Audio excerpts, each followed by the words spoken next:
up, all my fight fans? So, I want to ask you guys this question. After the whole thing that transpired with Francis Ngannou, Tyson Fury, do you think Dana White will ever allow his other fighters to compete in boxing? After he saw the result, after seeing like, hey, you know what? It wasn't too bad. You know what? My guys quite possibly could win. You know what? My guys can make a lot of money, and not only can my guys make a lot of money, I can make a lot of money. I can make quite a bit of money. Allowing my fighters to compete in these boxing matches, in these cross-promotion matches. Do you think he will let them? My opinion, or what I feel is no, I don't think he will. I still think Dana White wants to have the idea of saying, hey, my guys are the baddest men on the planet, which in hindsight they are. You put any boxer in a real fight in the cage, no boxer's walking out. Don't matter. Don't matter how good you think you are. Don't matter what you trained in high school or college at one point. Don't matter what kind of classes you taken as far as jiu-jitsu goes. You go in there with any top 20 opponent. You're talking about the pound for pound list in boxing, going against some of the top 20 fighters in UFC, and they're all going to get smoked. Every boxer on that pound for pound list would get smoked in the cage. 100%, no question. And I think Dana White wants to keep it that way.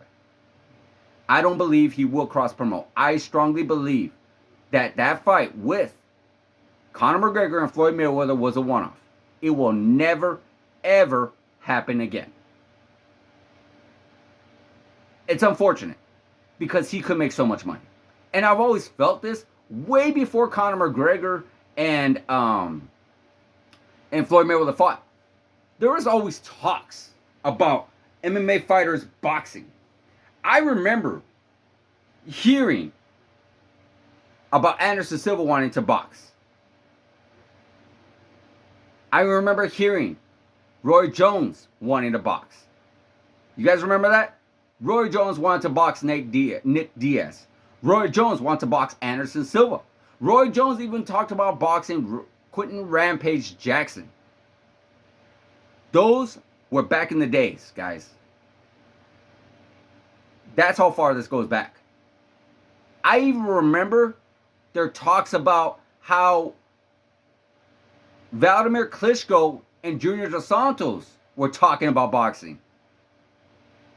That's how far this goes back, about MMA fighters wanting to box boxers.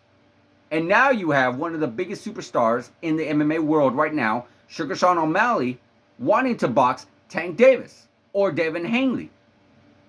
I even remember hearing Henry Cejudo talking about wanting to box Ryan Garcia. Imagine what kind of card these guys could put together.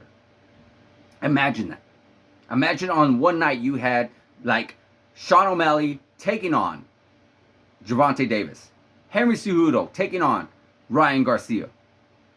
You had just unbelievable matches that you could put together. Such as Francis Ngannou and Tyson Fury on the same night as well. Or even hell, put Sergey Pavlovich versus Tyson Fury. Sergey Pavlovich, a hard-hitting boxer, I guess you could say, in the MMA world, taking on Deontay Wilder, who is by far one of the hardest hitting boxers out there as well. There are so many fun matchups that these guys could have for our personal pleasure of us loving to see fights.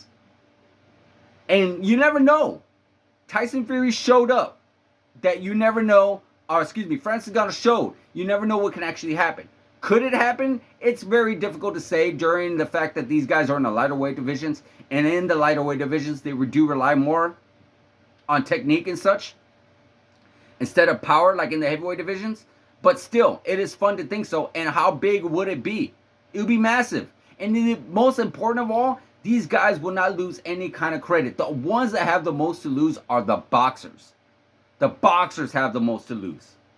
Because if they were to get beaten by an MMA fighter who doesn't study boxing, who does train boxing, but has not spent their whole lives as kids, teenagers, young adults, and adults now boxing, that you just got smoked by a guy who only trains boxing once a week for the past couple of years, Yes, the ones that have to lose are boxers. If the MMA fighters lost, you were supposed to lose because this isn't your sport. You have nothing to lose. If the MMA world went into boxing, there is nothing to lose. This isn't your sport. You have everything to win and nothing to lose. So that's my personal opinion. But again, I don't think it would happen. So guys, let me know in the comments of what do you think? Do you think Dana White's going to allow his guys to go ahead and box after he sees the success that Francis Ngannou had? I personally don't think so, but you guys let me know. Like, subscribe, hit that notification button, and I'll see you guys in the next video.